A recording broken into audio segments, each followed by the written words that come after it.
সবার আগে এই ভিডিওটাকে আগে দেখো।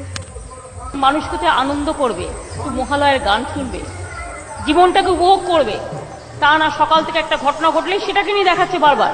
সেটা যে 10 কোটি লোকের মধ্যে একটা ছোট্ট ঘটনা, এটা কোনো ন্যূনতম ঘটনাও হতে পারে। সত্যি কথা বলতে এই মানুষটাকে না আমি খুব ভালোবাসতাম।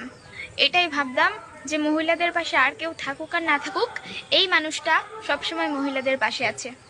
কিন্তু আজকে আরজি করের এই ঘটনাটা বলে দিয়ে গেল যে এই মানুষটা আসলে মহিলাদের পাশে কতটা আছে।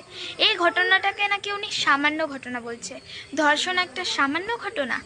একটা মেয়েকে এভাবে নির্যাতন করা হলো, সেটা সামান্য ঘটনা?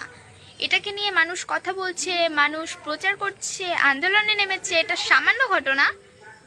বাহ দিদি বাহ, কিচ্ছু বলার নেই। আর কিসের দুর্গাপুজো যেখানে মেয়েদের সুরক্ষা নেই, যেখানে মাটির দুর্গাকে পুজো করা হচ্ছে আর মেয়েদেরকে এভাবে করে ধর্ষণ করে ফেলে দেওয়া হচ্ছে, সেখানে কিসের দুর্গাপুজো?